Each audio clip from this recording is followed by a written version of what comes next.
I'm Dea.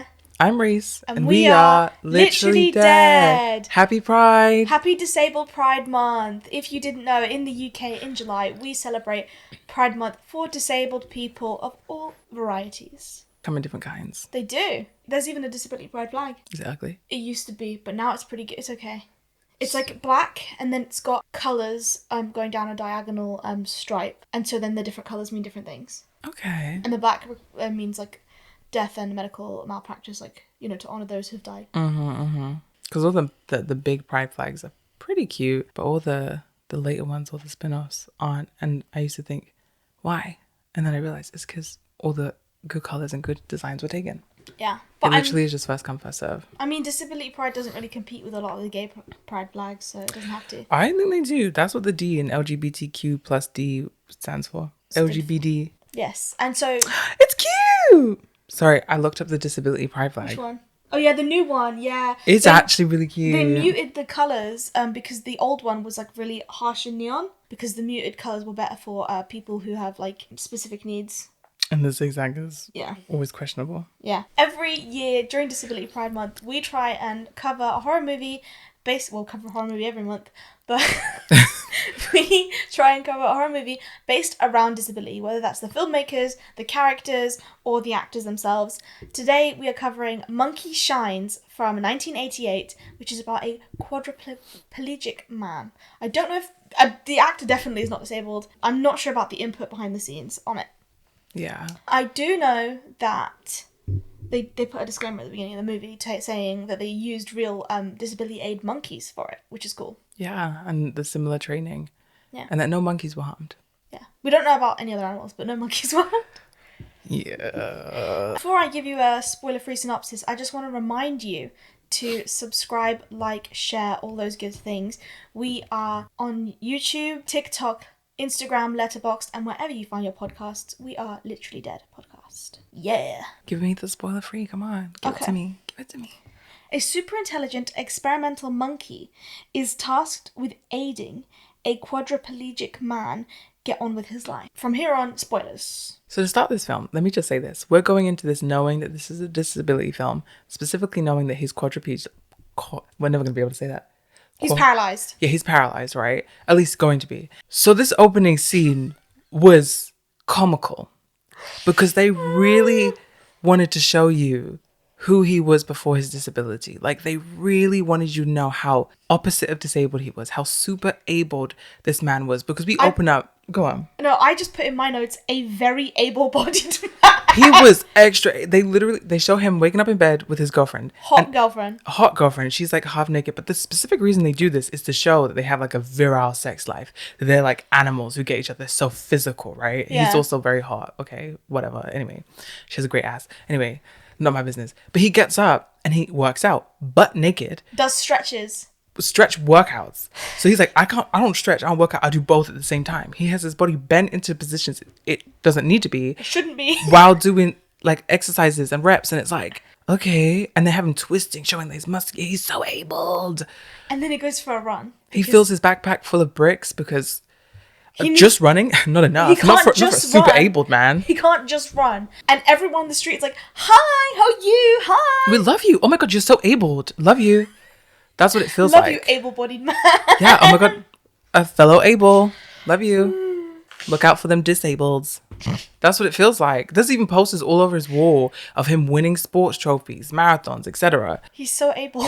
Until he isn't. Yeah, because it just comes out of nowhere. A car just hits him and he like flies into the air. Yeah, a dog barks at him, he gets screwed. And runs into a truck. And suddenly he is paralysed. And the bricks go flying in the air. Sorry, that was so funny. Yeah. The bag was closed.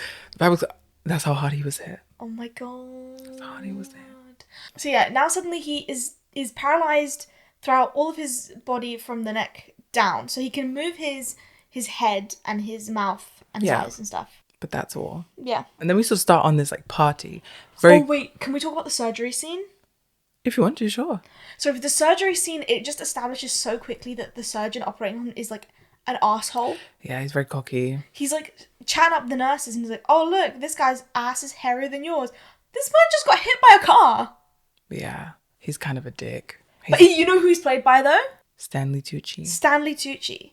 I'm very disappointed in you, Stanley. Before he was bald. He's on his way, but before he was bald. It feels a little wrong to see him with hair, to be honest.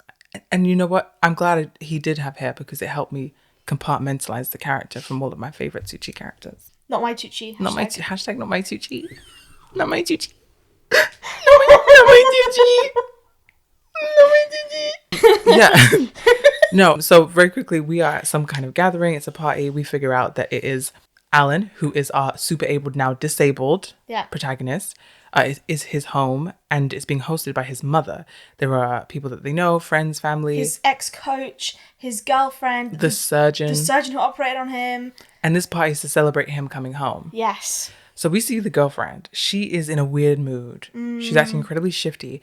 And she goes around the house and she starts packing her stuff. Now, mind you, he's been in hospital, what is presumably weeks. At least, right? He has a full beard now. Yeah, he has a full beard now. And yet on the day of his party, we can gather that she seems like she's thinking about leaving or is going to leave. And is packing her shit now. You had weeks to do so. And you're packing on the day he comes home. I'm sure there could have been another excuse to get into the house. Do you know what I mean? Yeah. Oh, hey, can I just grab some stuff for your son for the hospital? Let me just grab all her shit there. No. Literally. Or just go over and be like, hey, I left so much of my stuff here and he's not here for weeks. Can I take my stuff home so I can have my stuff? Literally. You don't even need to be shifty about it. There was no excuse. Although there is a shifty moment where the surgeon goes over to speak to her and there's this knowing look between them, like they know each other. And she's sort of like, I have to go. And she walks away. And then Stanley Tucci, not my Tucci, but Stanley Tucci turns around and sort of like checks out her ass, which, you know, we did too, so we can't blame him. We can't blame him for checking out. He's a nice ass. But still suspicious, right? Yeah. Alan arrives and the mum is trying to be like a positive impact in his life. She's really trying her best to be like, I'm so glad you're alive. Like, you know, everyone is here for you. Like, we're so glad you're home. You know, being very positive. She's hired a nurse called Marianne to help out, who seems okay at first. At first, ooh. Yeah. And, you know, she's talking to everybody and mingling and, you know, doing her best. Meanwhile, the girlfriend is in the room packing her stuff and she calls a scientist who works in a lab. And we're like, who the fuck is this guy? And she's like, where the hell are you? Like, you should be here. Turns out this guy is Alan's best friend, Jeff. Joff. What kind of name is Jorf? Yeah. And he's taking so long because he's doing this experiment. One, he's drugging up. He's taking his one drug to stay awake all the time. But also, he's like injecting intelligence juice from like a brain into a monkey. And he's doing like double the amount he's supposed to. Yeah. He gets the brain from like a Jane Doe. So it's like really weird and sketchy. But I assume he gets it approved. And he freeze dries it. And sort of basically grates frozen brain sherbet into a vial and just shoots it up. Like, it's very rudimentary science, but, you know, and it apparently takes it from the memory part of the brain. Okay. I think the goal is to give monkeys the memory capacity of a human, that they would somehow have the same intelligence, if that makes sense. I see lots of videos of, like, people who, like, train their animals to do, like, sign language or, like, you know, like, the buttons of the bunny, the dog and shit like that. And then they gain, like, sentience and they're like, why am I here? Why, dog? Why here? Why? It was... Like, I saw this one TikTok recently of a gorilla who met Robin Williams, and it was, like, the first time she, like, laughed in a while because she was depressed. How the fuck do you make a gorilla depressed? Listen, if you're good at your job, you're good at it no matter who your audience is. Okay? No, yeah, like, it's amazing. Like, you can make even animals laugh, but, like, how the fuck did the gorilla get depressed in the first place? It's a hard life. I guess so. Are you depressed?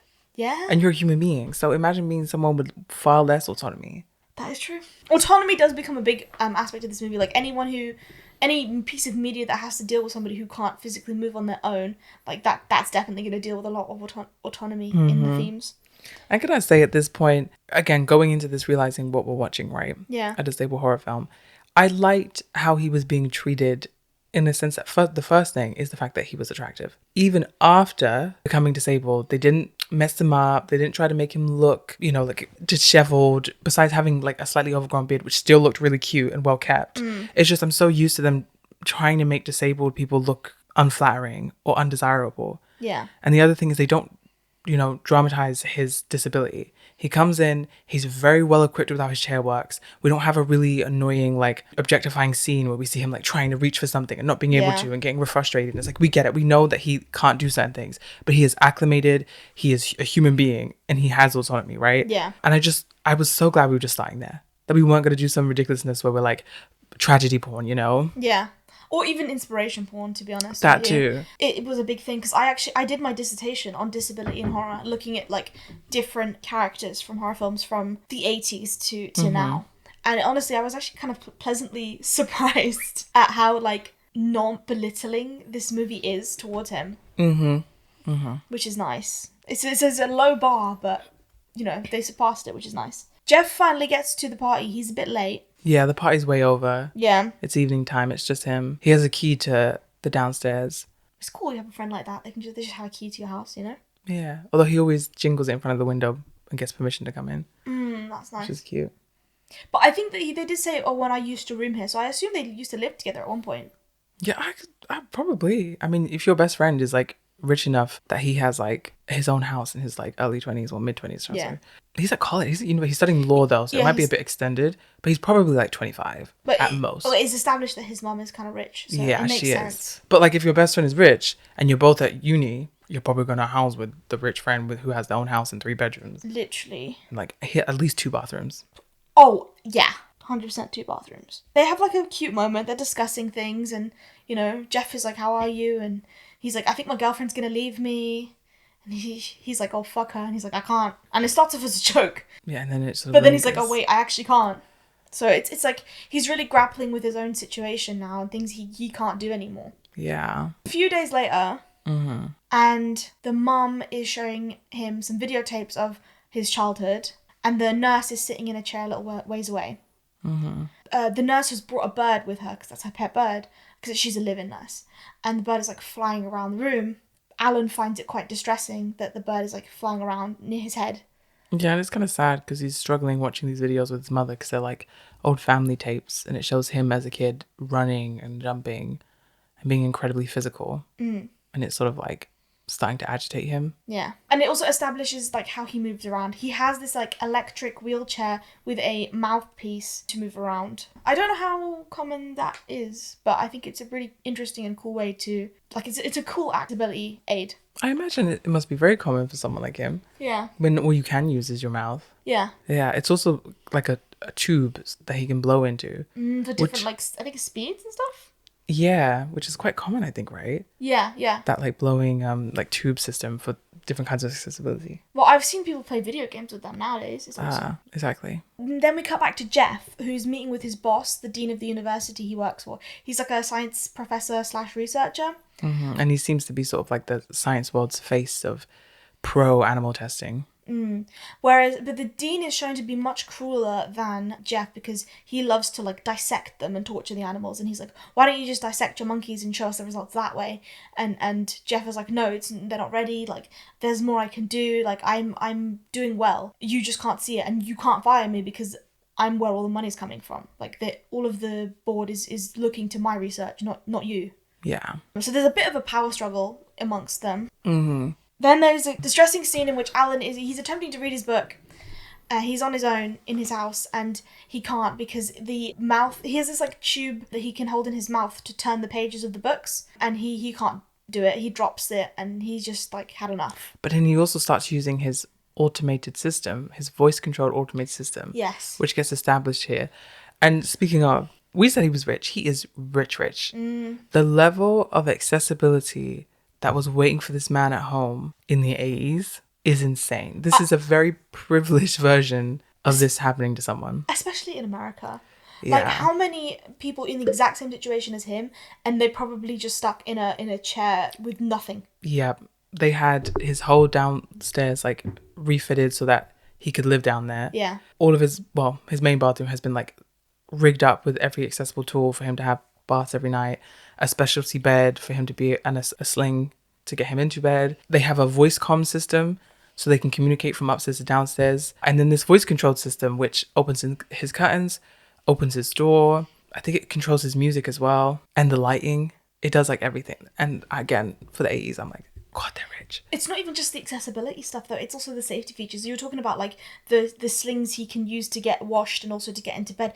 You know, my mum works in a school for disabled children, and they like struggle with them a lot. Like they if it breaks then it's gone. and they struggle with funding and all kinds of things like that. Yeah. So it shows like, you know, he's going through a horrible situation, but he's going through it in the most, I suppose, the most privileged way possible, where the majority of people going through the same situation won't have this level of access to basic needs. And it's crazy because my mother works the same job, different place, but she worked at like a public like college, and then she also worked a private job. And the difference between the public college, which was very similar, which was fighting for these basic like accessibility tools that were to be shared by many multiple students who needed them, and the struggle to replace them or upkeep them financially was insane. And then she worked a private job where it was one disabled person who happened to have well-off parents. And so even he, who was incredibly disabled at the age of, 27, etc., was able to have like full-time carers with him 24/7. Yeah. To the point where even though he was nonverbal and intellectually disabled, he could live in his own apartment and have his own life where he does things every single day. Yeah. With 2 different companies working as carers. One company always with him with 2 carers with him, and another company that is a more professional like healthcare company that checks in on him that way, and it's 24-hour. That's crazy. The difference. It's insane. And the thing is like, it would have been even worse back in the 80s, but it really hasn't developed that much now. I mean, we speak a little bit about this in the beginning of the video, but we highlight a disabled movie like this every Disability Pride because we want you guys to look at yourselves and your own lives and like the disabled people in your life, just to see what we can all do to improve, you know? And there's many reasons to bring this up or put focus on it, but one of them is just to be like aware that not every disabled person's situation is that situated. Yeah, we watch horror movies all year round, right? And we always ask ourselves, what would we do this in this situation? But disability is one of the situations that you will have to look at some point in your life. How will I cope with this? It might not be paraplegia like Alan here, but many other things can happen. You could just wake up disabled one day. And the best thing for disability is this the best thing for most things, and that's money and being rich. And that's what we're trying to get rich. Yeah, you gotta get on your Zoom. If you ain't rich yet, get rich. Because you will get disabled. So get rich first. Or you could get us rich, and then we can be rich disabled people. Thank you. I'm not the biggest fan of being a poor disabled person. I want Alan's life. No, he's obviously still disabled. Yeah. Life, But he's really struggling with these constant inconveniences, and he can't do the basic things he used to do without even thinking about them. And so what he does is he wheels himself into this like plastic wrap curtain thing, and he tries to suffocate himself. Now, luckily, Jeff has come to visit him, and he finds him just in time to rescue him and take him to the call an ambulance for him. Yeah, he's back in the hospital again, and this time his mum is like, well, what can I do? I feel like I'm doing everything I can, like I don't know how to help him. And the asshole doctor actually tells her to go home. He could have said it in a nicer way, but I think that her going home was probably the best thing, because Alan probably felt a bit like smothered in that way. Yeah. He wants to get back to how he used to be and feel more normal. He can't do that if his mum is with him every second of the day. Forcing him to watch videos of him as an able-bodied child. Yeah, oh my god. Look, Alan, look how you're running. Rubbing in his face a little Wasn't bit. that fun? Do you remember running? That's what it feels like. Can't do that now, can you? Again, he is so fit. Yes. Sorry. But Jeff sees the girlfriend, the ex-girlfriend in the hospital because she's waiting for her new boyfriend, the doctor, and he calls her a clinical cunt. I loved it. Clinical cunt. I was obsessed. Clinical this, clinical that, clinical that. Clinical cunt. Clinical It was cunt. Clinical cunt. That's my whole note, just clinical cunt. mine too, and I put 1, 2, 3, 5 exclamation points. I put 3 exclamation points. Should have put more, I'm sorry. Clinical cunt. Wow. Such a good insult. But how heartbreaking is that Alan's girlfriend got with his surgeon, and it makes us think back to how cocky he was and disrespectful, and it genuinely makes me think, what kind of girlfriend is this? Because was this a situation where somehow by some coincidence she happened to be cheating on him with this surgeon before it happened? Or was it while he was like hurt and injured, and maybe she tried to visit the hospital, she got swerved by the surgeon who then started flirting with her and she left him for this? I don't get it. I think I see what's happened here. So like, it's very common for when somebody gets into a life-altering situation like Alan has, for their spouse to leave them. Yeah, that bit I know, and it's normal. And not normal. yeah, so Expected. and what I think that has happened is that she's obviously, I suppose, in a dark place, obviously not as dark as Alan, and she's thinking, I can't deal with this like level of disability, I don't want to care for him in that way. And so she's seeing this doctor who's clearly like very successful, very confident in himself, and the doctor's obviously interested in her. I think they may have met at the hospital or they may have met at the party, and she's just gone like, oh, that's my ticket out. He's easy and convenient. I guess that's what got me. If they had met at the party, that would be one thing. Yeah. But it was the way that they interacted at the party. She looked so suspicious speaking to him that I thought they were already doing it. And I will say stuff will come out later that informs what I think may have even happened here. Yeah. But we'll get to that. But it's like, fucking hell. With a spouse like this, Alan doesn't even need enemies. And then that's Do you know the thing. what I mean? I understand why spouses or partners get intimidated and run or whatever. But then it's like extra insult when you just like go and fuck the person who like say that. Like, why would you do that? It's horrible. That's so weird. Yeah. You're not just scared. You're you know what? You're a clinical cunt. You're a clinical cunt. Alan's life is already fucking falling apart without you doing this shit. Literally. Fuck's sake. If you want to leave his life, leave his life. You just move to a different part of it. Stupid. No, not stupid. Clinical cunt. Clinical cunt. Then it cuts to a monkey training facility in which this lady, Mel, is training a capuchin monkey to do things for somebody who's in a wheelchair. So she's sitting in the wheelchair and she's saying, over here, pick up this, pick up that. She's using like a laser pointer type thing to gesture towards it. And every time the monkey does well, she gives them a little treat. She is able-bodied, but she is like a trainer of this place. I googled the actress. Yeah. She looks so MAGA now. Oh no!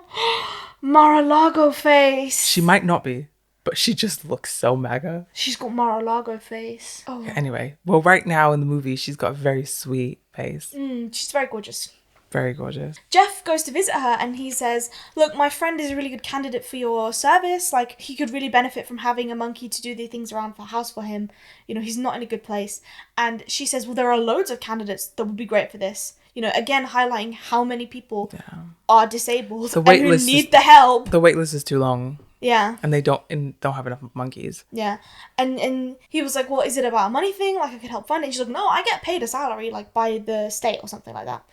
She says, oh, but training the monkey is something completely different. Like, that takes a lot of time. And he's like, well, I could donate a monkey to you. And so what he does is he fakes the death of his female monkey. Oh, it can only be done by female monkeys, by the way, because male monkeys just piss everywhere.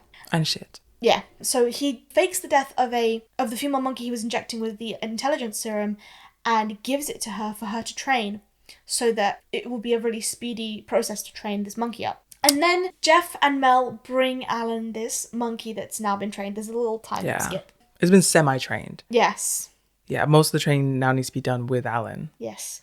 And the nurse is not a fan of it. She's like, ew, like, that's a dirty animal. Mm-hmm. Also, the bird doesn't like the monkey. Yes. But Alan seems really happy with it. He like, they call her Ella. The monkey's name is Ella. And he's quite happy to, you know, get her to do things for him. They put on some music. They're having a good time. It's really sweet. They truly bond. This monkey does so much for him, obviously, but then, like, their connection is so suspiciously sweet. And I say suspiciously because it wasn't just, like, training. It was, like, the monkey was being incredibly nice to him. Yeah. There's even a point where he asked the monkey to do something, but he runs out of treats. And the nurse goes looking for the treats, and it turns out Ella, the monkey, had actually taken the treats and hid them in her cage. And she's eating them, and he realizes, and he goes, oh my god, she has a whole box of treats here. Yeah. And yet she still comes out to help me. That's so cute. And then they have the sweetest moment when he's like reading his book and she's telling him to go to bed, so she turns off his music. Or at least she switches it, I think, to a sweeter song. And she turns down all the lights. So does it make him go to bed? And then he's like, oh, Ella, I have to work. I need to cram all night, blah, blah, blah. Yeah. And then she hugs him so sweetly. It's very cute. Her little face on his shoulder. She's so There's also a few other things established. Basically, there's like a treats dispenser on his machine. And there's also a light that will go on if his other aspects of is it the house or the chair, lose power. Yeah. So at least he'll have light. He'll always have light. It's battery powered. Yeah. That hug is really important with the soft, sweet music later. But it's just so cute. It is cute. But then this is why I said it was suspicious, because I was like, it was almost romantic. I was like, okay, what's going on here? But it's really nice because it goes to show, once you have your needs met, in terms of accessibility, then it's really quite easy to be hopeful in your life, you know? He regains his ambition to study law. He's like, I'm going to go back to school. I'm going to do this right. I'm going to be myself again. Yeah.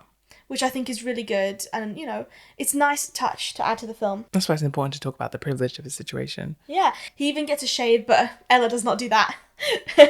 And he goes to school, and it's so cute because the teacher asks a question and everyone puts their hands up, and then Ella puts her hand up too. It's adorable. Everyone laughs It's they're so cute. poopies, but he answers the question, he gets it right, Yeah. and then everyone applauds. And then Ella just sits there and scratches her ear like, what? Like it was hard. Yeah, what? Also, Like she knew the answer the whole fucking time. Shut up, Ella. Ella's like turning the pages for him too on his textbook. It's really cute. Yeah. Such a sweet little monkey. I've never been one of those people who loves monkey that way.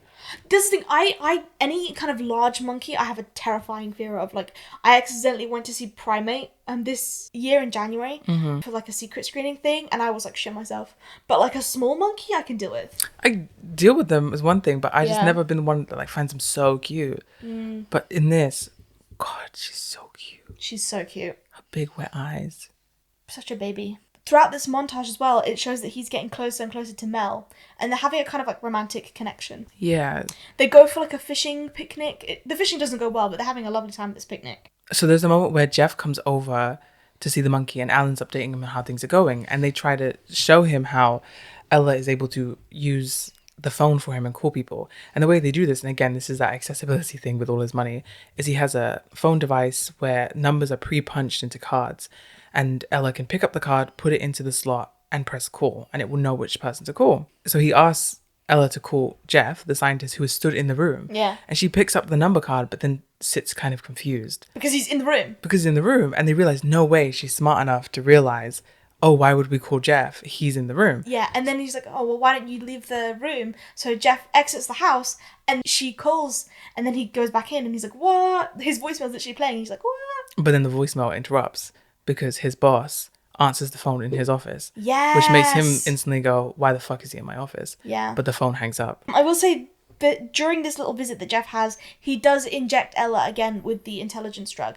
Yeah, But after this phone call. But she does not enjoy that. She's like scratching. She doesn't like it. It's not just doesn't like it, she gets rageful. Yeah. She gets really aggressive against him and even like scratches him or bites him, I can't remember. But he gets hurt. And at this point, this is the first time we see Alan get enraged. Because Ella's obviously in pain and going crazy. Alan, who's stuck in the other room, is saying, what are you doing now? What are you doing? But like starts screaming in this like Yeah. primal voice. It's really aggressive. So then Jeff goes back to his lab and he finds his boss. His boss is like, I think this is technically the boss's office at this point because they're just having conversation.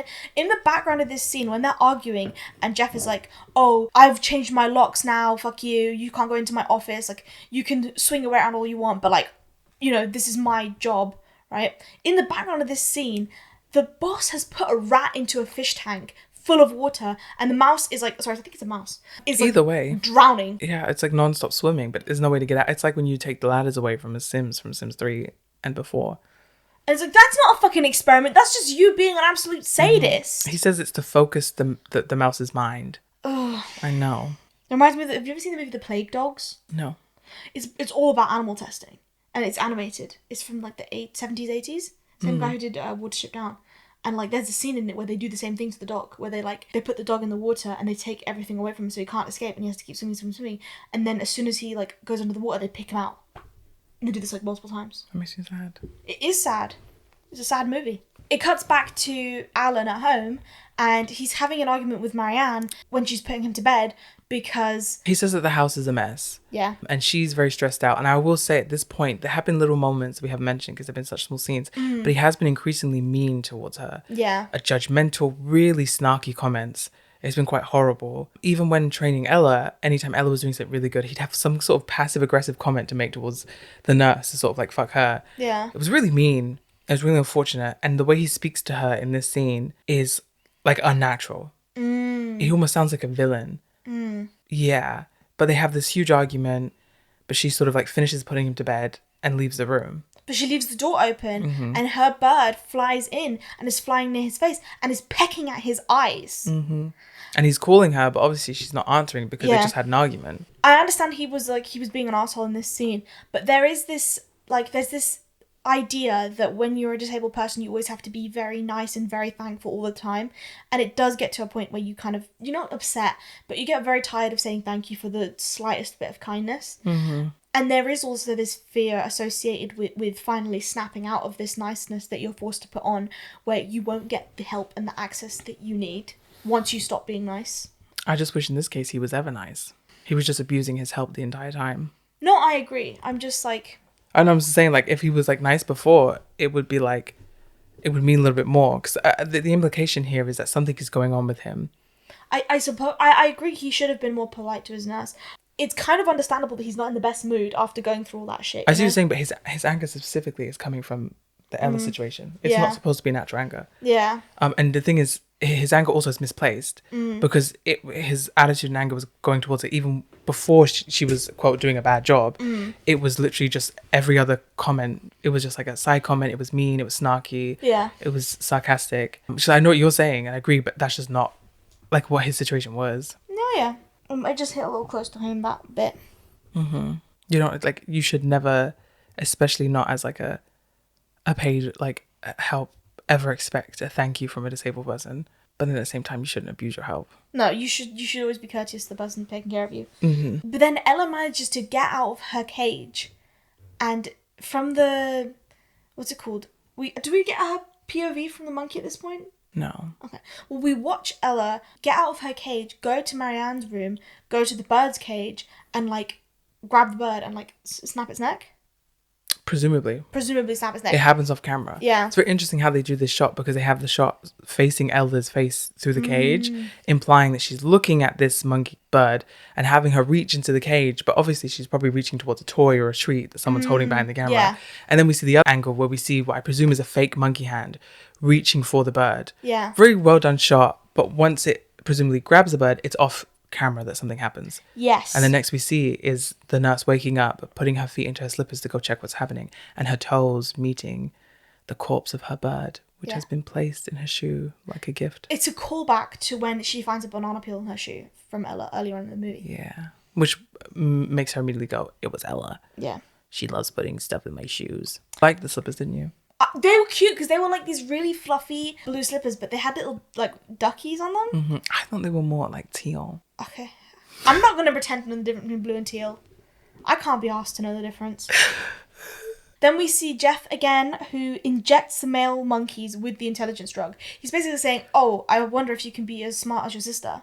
Which seems to never go anywhere or mean anything. Not to the very end. We get a kind of monkey POV, and it looks like it's like a monkey POV as their monkey is running through like A field. a field or the garden or something like that. And then Alan wakes up to find that his mother is back. And he's like, well, why are you back? And it's because she sold her business in a different state to come live with him. And he's like, oh, but, you know, Marianne is looking after me. Like, what are you talking about? And she's like, oh, well, Marianne quit because she thinks you killed her bird. Yeah, Marianne is, like, packing up in this scene and, like, is like, you did kill my fucking bird. You and that monkey killed my bird.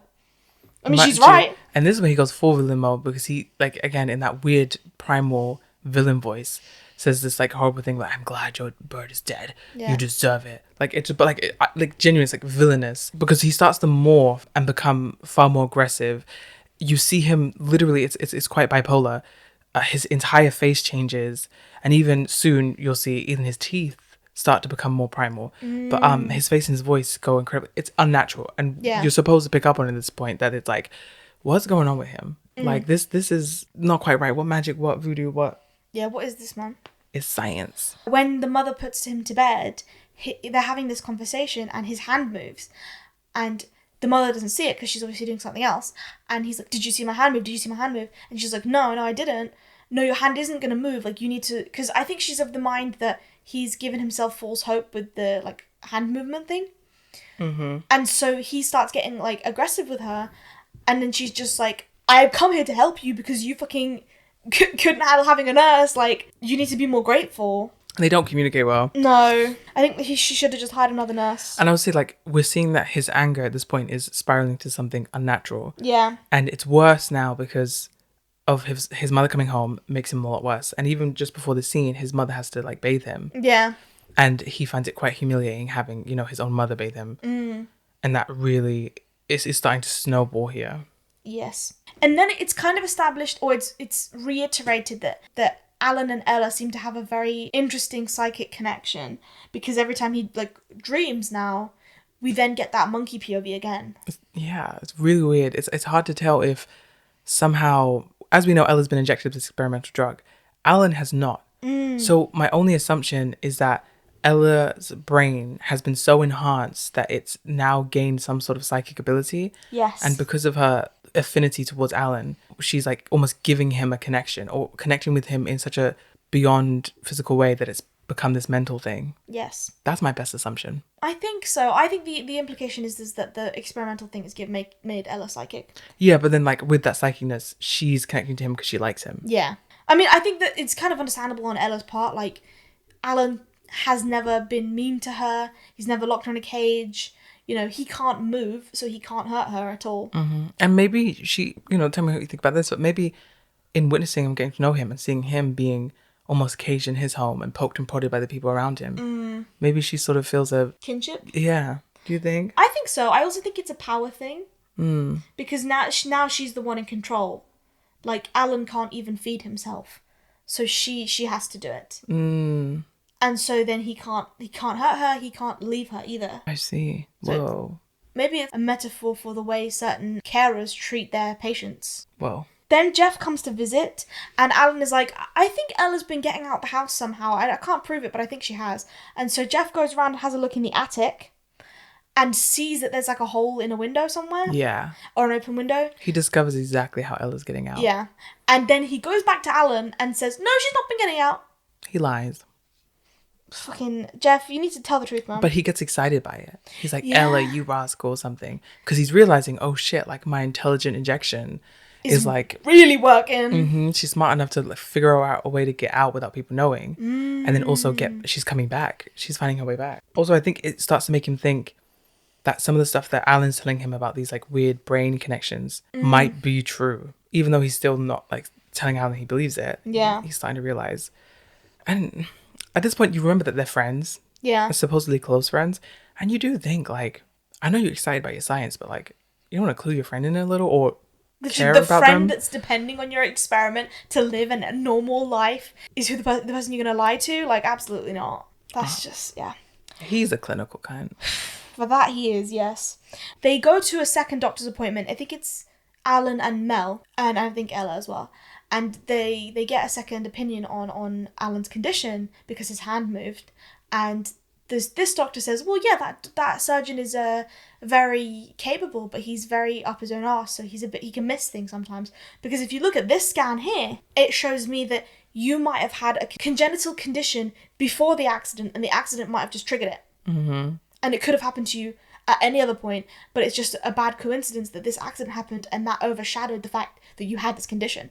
AKA, you're not paralyzed because you were hit and broken beyond repair. You're paralyzed because of a condition that might be treatable. Yeah, and that gives him hope.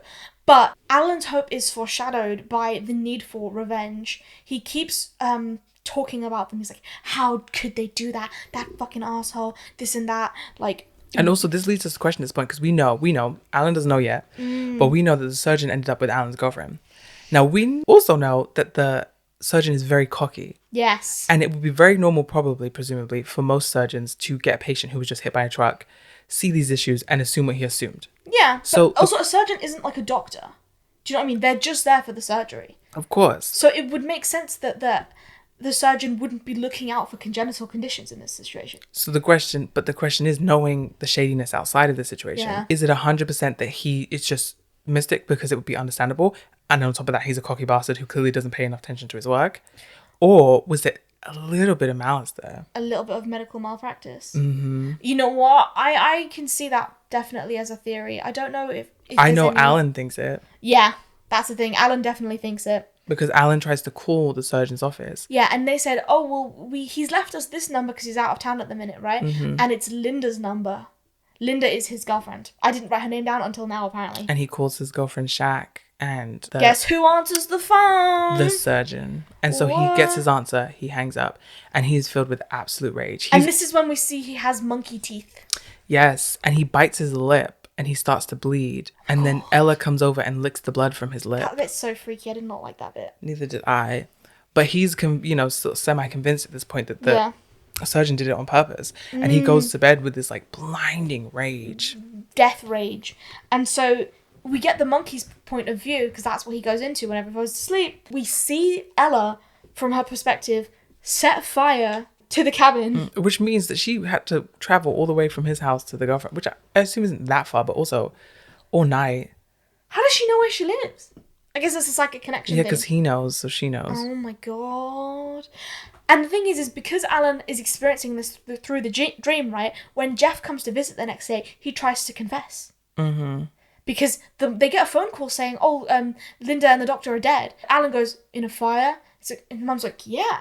And Jeff comes in and he's like, I killed them. Ella killed them because of me. She's connected to my brain. I hated them. I wanted to see them burn, and Ella made it happen. And Jeff does not believe him. And I will say with Mal. Yeah.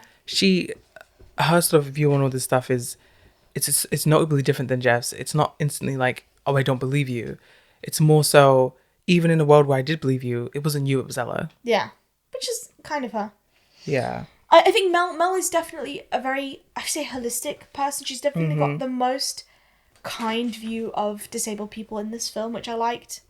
Like, she's very much like, of course it's her job, but also you can tell she definitely has a passion for, like, not only animal training, but for making sure that these animals can provide the needs of quadriplegics. Yeah, I agree. She's very sweet. And you know what she does? She sees disabled people as humans. What? That's crazy. I know. I could never. Jeff then drags Ella away on a leash to the lab. Alan and Mel have like a romantic weekend at her house because she also has the training room where she, trains the monkeys to help people. So she already has all the equipment she needs to take care of Alan. Yeah. Yeah, it's also quite vicious the way he drags Ella out of the room. Yeah, by a leash. Yeah. And she's like fighting. It's like you ever seen like a toddler on like a toddler leash fighting their parent. It's exactly what it looked like. Oh no, yeah, my sister was a leash child. And the sex scene was... Oh yes, they have sex on this weekend. Mm-hmm. She reaches up because he's got his little hoist right above the bed. Yeah. And she like hangs onto that thing and she just like riding everything. Riding his face. Mm-hmm. Well, his mouth is probably very, strong now. I heard you could play video games with these things. You know what? It's actually kind of like the scene is quite sexy actually. It is because he's so hot. Sorry, he's just conventionally attractive, but something was going on with me. No, I like it when I see a man actually like know how to please a woman. I know what you mean. Also, I just like when they want to do it. Yeah, that makes sense. Anyway. Yeah, if you know. He's fit, man. And it cuts back to the lab where Jeff is with Ella, and now she's asking to be injected with more intelligence drugs. And it's the first time she has. So Jeff's like, oh, you little junkie. And so he injects her, and she doesn't scream or cry. And he says, oh, so it doesn't hurt now. Obviously, because it's consensual. Yeah. But yeah, she wants her brain to be bigger. That's crazy. She's too intelligent now. She's too intelligent. Then it cuts back to another doctor's scene where Alan and Mel are meeting with the new doctor. And he says, we've discovered this. Like, we might be able to operate, but we need to make sure it's viable before we, like, do all the shit. So you need to make one voluntary movement. Like, practice at home to make one voluntary movement. Yeah, like, show me that it is what I think it is kind of vibe. So they go home. We get back to the scientist, who's kind of having a weird night. I'm just going to describe his night like this to get over this whole thing, because I do think it cuts it back in and out a few times. Yeah. But essentially, he's with Ella, going back and forth with her, trying to figure out like what she's doing, how to get in or out with her, has her locked up a few times. But he essentially comes to the conclusion that he wants to get into her mind the same way Alan has. So he injects himself with the brain serum and puts Ella in a cage and says, you know what, Ella, I'm going to get into your mind one way or another. And he sort of starts to fall asleep and pass out. So that he can get the monkey dreams too. Exactly. Then meanwhile, back at home, Mel drops Alan back home, and the mum does not like Mel at all. Mel is being so polite to the mother. She's like, hi, Mrs. Something, how are you? Like, I'm just dropping Alan off. Like, we had a great weekend. And she's just like, yeah, get out. Genuinely, it's very like Boy mom. Boy mom, boy mom. If I was gonna have that bitchy of a mother-in-law, at least I'd be glad she's rich. That's That's true. what I'm saying. Like, She don't look go young. ahead and hate me. Like, She don't look young either, so like inheritance. my husband, I'm gonna get my dream wedding after you die. literally, like, go ahead and run straight to her after the gender reveal. Like, I don't care. She paid for the gender reveal. But you know what I mean? Like, I don't mind having a bitchy one if they're rich, because they're not there 24/7. You know, they're only there 20% of the time because they're quite clingy boy moms. But Then I'll just use her money to move a little further away. that's what I'm saying. And you know, just like in this case, that whoever you're getting with is a homeowner because they got a rich mom. So it's like, Oh my god. you know, so while I'm in my, 5-bed house with my 3 bathrooms. Oh no. Oh no. My My mother-in-law. mother-in-law did an unexpected visit and I didn't clean the house. I guess she's gonna moan at me. She made me sit in the back while she sat in the passenger seat with my husband. Oh no. Oh no, I get to listen to my music in my headphones for an hour while they drive and like canoodle in the front. Oh no. Oh no. Oh, I accidentally brought a snackle box with me. Oh no. It's just sometimes money makes a hard situation easier. Oh my god, yeah. And that's the meaning. You know, the Chinese government had to put out like a statement basically asking TV companies to stop making these romances where like a girl who does like fuck all gets involved with a billionaire somehow. Mm-hmm. They basically were like, look, you're not gonna get a billionaire. I don't know what you're chatting about. I think they need to put out a separate one. I don't believe it. I think they need to put out a separate one being like, you're not gonna get a rich mother-in-law who's gonna die soon. You're not gonna get a homeowner. Then Alan apologizes to his mum about the way he was acting. Mm-hmm. Now that he's time to cool down a little bit. I'm just gonna go through my notes because they're so like interspliced. I'm just like, alright, I'm gonna list them, okay? Jeff is now connected to Ella properly, and Alan can sense danger. He can sense that Ella's close. He tries to He's in the bath with his mother. Yeah. He does try and warn his mum when they get to bed, and because he senses her, and he says He wants her in the bath. no, he wants her in the bed. No, Because that's when she runs out of the room and she leaves him in the bed. No, because he already starts to get Rachel in the bath and says that he can sense that she's back, but she doesn't believe him. Okay, my and he's bad. being quite foul to her because it's the rage that he clearly gets from Ella, Yeah. which will be explained later. But she doesn't believe him, but she gets him to bed, and that's when he's doubling down. Yeah. But he's like super bipolar, going in and out. You can see the difference in his face.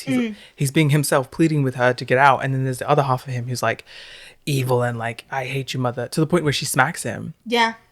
Twice, isn't it? A few times. Oh, yeah. She just keeps like whacking his face. She's clearly just like pushed to her limits because he is being horrible. You know, it's against his will, but he is. But it is also kind of like really horrid to watch. It is because he can't exactly like put his hands up to defend himself. Yeah. But it's really hard. It's a tough scene to see because, you know, you understand why she's doing it. You also understand why it's hard for him and But sometimes your eyes don't understand what your brain knows. So all you see is someone just abusing a disabled person. Yeah. You know? Yeah. But he basically, he attempts to warn his mum. He's like, Ella is coming, like, you are in danger. And she doesn't believe him. Obviously, the slaps happen and stuff like that. And then the last thing he says to his mum is, I hate you. I hate you. You deserve whatever you get. I hope you die. Yeah. Horrible. She goes to have a bath. Yeah, she goes to have a bath. And I think you said this, but the sleeping scientist does finally get the dream vision. Yes. No, I said that earlier because that happens earlier. Yeah. Right now, the lab monkeys, all of the male monkeys he injected the intelligence serum into, they all get out of their cages and they run completely amok. Which I think it was Ella who had released them. Yeah. I think she let them go to While distract he was him. unconscious. Exactly. And then ran out the window. To slow him down, sort of kind of thing. Because she's smart enough to. Yes. But they're just breaking. And this is what I was saying about the intelligence serum in the boys. Like, they just went around pissing and breaking things. They didn't end up doing. And this is the last time we pretty much see them. Yeah. They didn't do But that's anything. I think it comes back once, which is good enough, do you know what I mean, to warrant the first scene. But, like, But maybe they could have shortened the first scene where they inject him, you know? But when does it come back? It comes back now, when they're running amok. Yeah, but what does it have to do with intelligence serum? They're I just guess monkeys who got free from the cages and are now, like, doing exactly what I guess- Melanie said boys do. I guess they have bad memories of him injecting them, and so they don't like him. That's why they're causing the shit, you know? I guess so. I thought it was just all the other previous abuse. That could be it too. But like Melanie said, like, they just break things, piss and shit on everything. And that's what they were doing. Men don't change regardless of species. Or gender. Or gender! Yeah, this goes for you too, trans men. Yeah, stop pissing everywhere! Stop pissing and shitting. That is the most... Yeah, that's the most gender euphoric thing you get, huh? Pissing and shitting, because that's what men do. To the trans men in the audience, do you get euphoric when you piss and shit everywhere and throw around? Here is a genuine question. If a trans man ever sees this, and this is also just like, what do you think about this? Yeah. Do you think that trans people, trans men or trans women, let's say, do they get gender euphoria off of like toxic gender things? Like, does a trans man get euphoria off of like man spreading on the tube? Misogyny. Okay, we're not misogyny. But you know what I mean? Like, do they like speak over people and kind of get like gender euphoria? Do you get euphoria from punching a hole in the wall? But you know what I mean?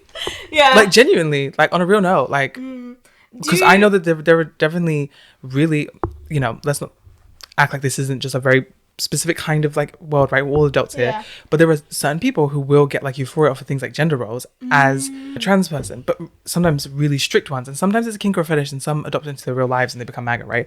But they do get off on really strict heteronormativity because it does help almost like validate them. Yeah, validation. I see what you mean. I could see it. I could see it, yeah. Let us know, because I know everyone who listens to us is trans. What's your most toxic thing that gives you euphoria? Yes, that's the question. What is the most toxic thing that gives you euphoria? For me, it's when old people go, "What are you, a man or a woman?" And I'll just go, "Yes." That's not that toxic. No, they're toxic, not you. Yeah.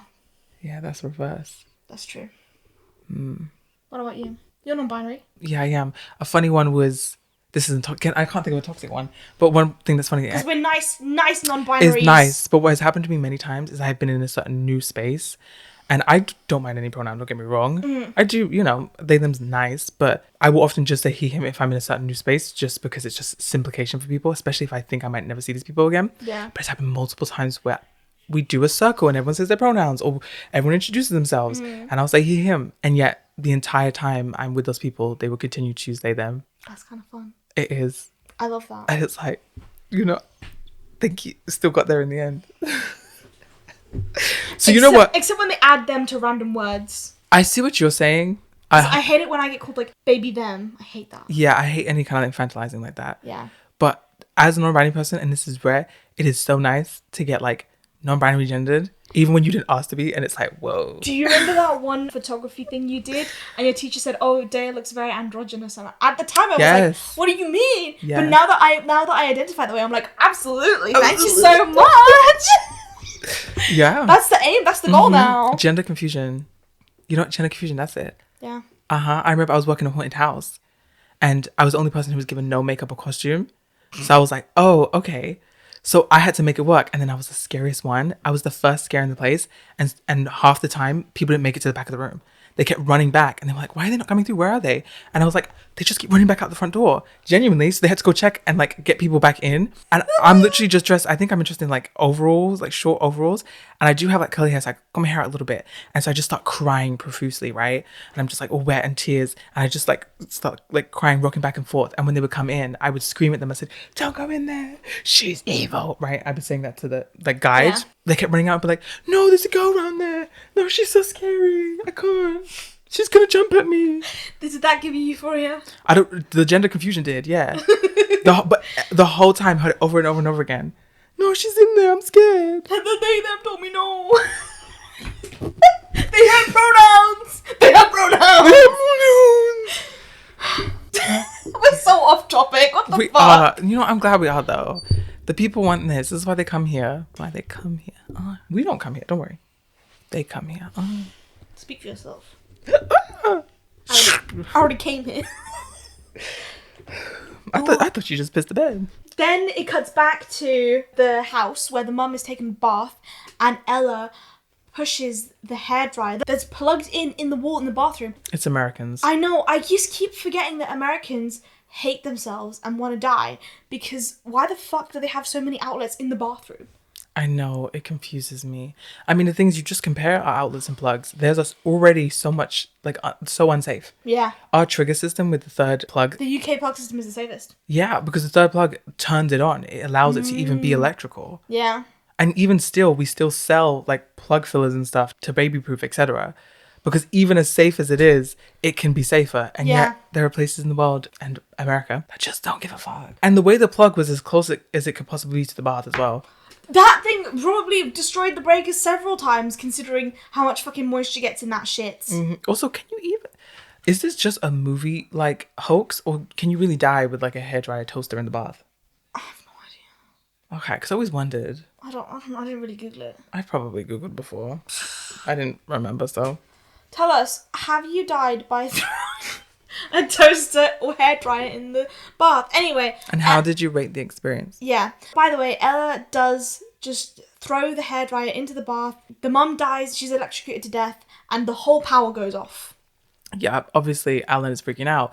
That's when Jeff, the science guy, comes up to Alan's window with his keys, and, come in. He unlocks, comes in, and he's like, what's going on? He's like, Ella's here, Ella's here, Ella's here. You have to check on my mom, So Jeff's like, okay. Is she in here with you? He says, I don't think so. So he locks Alan in the room, sort of for his safety, and then goes to check on his mum. Obviously, he sees the mum has passed away. Yeah. But he turns the breaker back on from the kitchen, I believe, and he brings in Alan's chair to the bedroom and gets Alan out. Yeah, so now Alan can move around a little bit. Mm-hmm. So then it's time to fight Ella. I'm gonna say, just because this happens just before the fight, this is when we kind of get our final answers about all the weird things that are happening. Yeah. Alan shares his theory. Mm-hmm. He believes he's been experiencing a lot of anger, as has Ella. But Ella's been tapping into his anger. And this anger comes from all sorts of things, but obviously a lot of it is coming from his current situation. Yeah. The difference is with human beings, just like his situation with the girlfriend, where he said, I want them dead, I want them gone.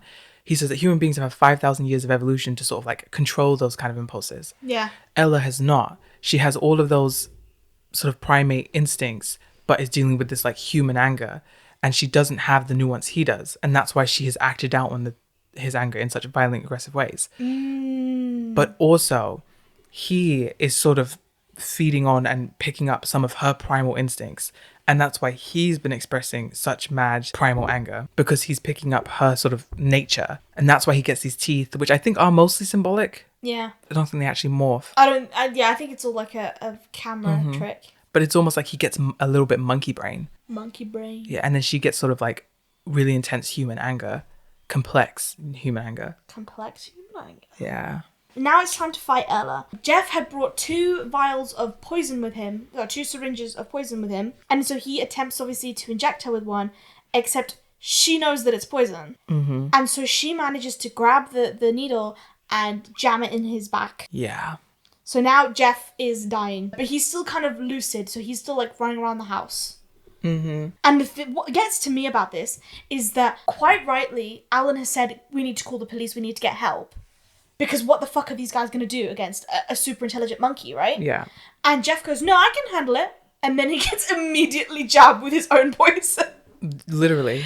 Oh. And this is the thing. He had multiple opportunities. There were multiple times he told Alan to do this and he would not listen. Yeah. And now we get the final time because Alan goes into the kitchen because the phone is ringing. And he's trying to answer it. He's pulling the cord with his mouth. But then Ella is like pushing his chair away. But eventually he gets the phone down and he's not able to get it close to him until it falls to the floor.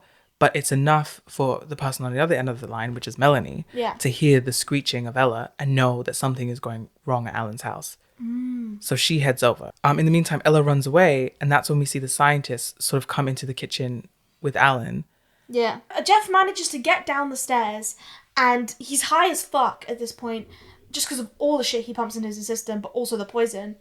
And basically he's like, well, if we can get help, you call the ambulance and you can go to a hospital. He's like, nah, I basically, stupid me, I put enough that could fucking kill an ox in this shit.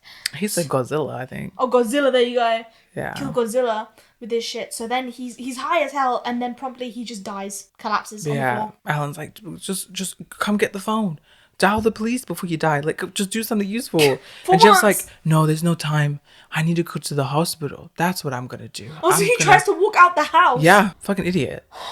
Just didn't listen. He ran up and down this house multiple times with Alan telling him not to. Multiple times. We skipped a few of the times because they're a bit irrelevant.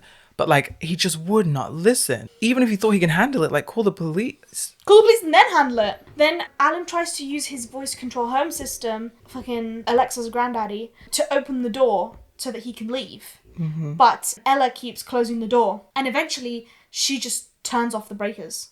Which means he no longer has access to his Siri granddad. Grandpa Siri. And then his light on his wheelchair turns on because there's no power in the house. Alan kind of has to play mind game with Ella. She keeps feeding him treats and he's like taking them in his mouth and then spitting them out when she's not looking.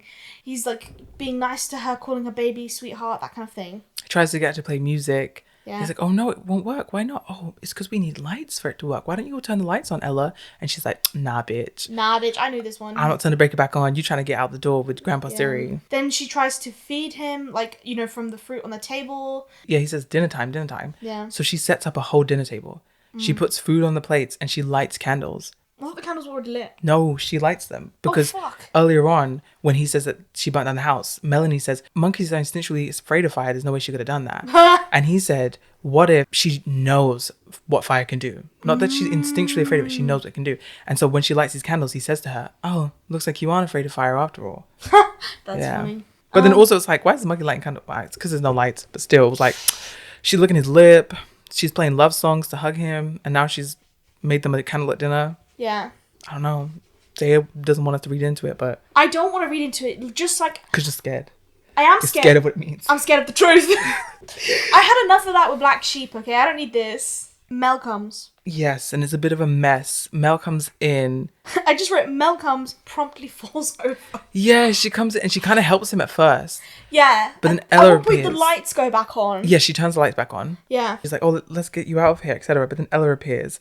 And she sort of fights her off. Yeah. And then just takes a step and just trips on her own foot. She tips on her own foot And then hits her head on the desk. Yeah. Right next to where fucking Jeff had died. It annoyed me a little just because she was being so capable compared to Jeff. Yeah. She was being so like, oh, I'll listen to you, Alan.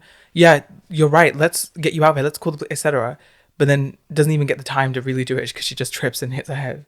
I was like, really? Meanwhile, Jeff is able to make it down the stairs dying, but she can't. She can't make it in the house alive. I don't think she exactly. I don't think she tried. I don't think she tripped on something. She really just tripped over her own foot, which I'm like, fair enough, with the lights on. But then after she knocks out Mel, she plays music on the cassette, and Alan is insulting her, and so then Ella gets on his lap and just pisses on him. And you know what he says? He says, "You slime." That's my second one I liked after clinical cunt. You slime. Not as good, but I like it. Yeah, she was being gross. Ella sort of starts threatening Melanie. So Ella the monkey grabs the matches and she starts lighting them and trying to burn Melanie. But it's obviously not going to work because Melanie has just come from outside and outside is pouring down rain. But also she's just trying to light her jean jacket and it's not doing anything. So she doesn't quite understand that. She's not smart enough, or at least she's not learned why things burn. And he kind of points it out to her, and that's when Ella kind of gets mad. Yeah. But then Ella is like, oh, you want to see?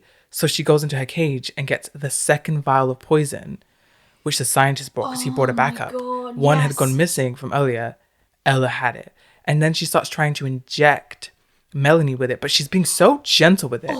She's sort of prodding it. And it's hard to tell if she doesn't quite understand how it works. She just knew it was a weapon in the fight with Jeff. And maybe the aggression of which she stabbed into Jeff was just because of the heat of the moment. Yeah. But now she's prodding. Or there is another option that she's just teasing Alan. And she's prodding it into her eye and her eyebrow. It looks freaky. I didn't like this. It's really hard to watch. Yeah. But at this point, this is when Alan's trying to wake up Melanie with the wheelchair. It's not working. But what he realizes is the lights are back on. Yeah. Which means the power's back. And the cassette player has him and Ella's love song in it, but it's not playing. Yes. And so he does his voluntary movement. If you remember, the doctor said, I can operate on you if you do one voluntary movement. And with his voluntary movement, he really struggled to move his hand. I was worried. I was worried if they were going to go too much with it, but they do it just right, where he manages to move his hand to press play on the cassette player, and Ella comes up on his lap and dances with him, and he fucking bites her neck and whips her round with his mouth. It's crazy. It's like a shark eating a human. Have you ever seen that? And I almost feel like they did the cassette thing on purpose because it does fill you with that fear that oh no, are they going to have overcoming his disability aligned with overcoming Ella? Yeah. And no, because then afterwards is how he really overcomes Ella, which is this attack, which he does completely disabled. Yeah. Which is good as far as representation. Really sad to watch. Because before he bites her, she was hugging him the way she did earlier on. Oh. And that's how he got access to her neck. And it just reminded me of earlier on. And I was just like, oh, I don't know. It just broke my heart. Yeah. Especially knowing this is not this animal's fault. Yeah. That it is the way it is. It's traumatized and experimented on. And she was hugging it all sweet like. Are you crying over the monkey? A little bit. You know what? Good for you. Let it out. She was so sweet. Oh my God. Such a cutie. Because she was just a hurt animal. Yeah. She was just scared and afraid. And honestly, if Jeff hadn't come back and given her those extra shots, like maybe it wouldn't have been as bad. So then it like fades to black, kind of. And like, the movie ends right there. No, it doesn't. No, it doesn't. I wish it did. Because the thing that happens here is that, okay, he's on the table and they're doing surgery, and I'm like, okay, this is the end of the movie. This is going to be like a really nice like scene. He's getting his surgery. He'll be ready. He'll be done. No, what happens is they cut the back open, and Ella the monkey jumps out of the back like a fucking chest burster from fucking Alien, and it's hilarious. And we find out it's obviously a nightmare that Alan had when he was put under for surgery. It was a cute little twist at the end. I thought it was funny. He's wheeled out to Mel's van, who's come to pick him up. Yeah. And he manages to get up on his own with a crutch, mind you, with a crutch, and kind of hobble into her van, which is nice that he got his... Nice for him that he got his body back. Yeah, I have feelings about this ending, which I will tell you in a moment. And then they drive away. And that's the end of the movie. I think I might have less to say. Maybe I should go first. Yeah, okay. I actually gave this movie a 3.5 out of 5. It's an 80s movie, and I said this to you, but they're so easy to enjoy. Yeah. And, you know, we kind of spoke about how that might be because they're quite dumbed down at the time.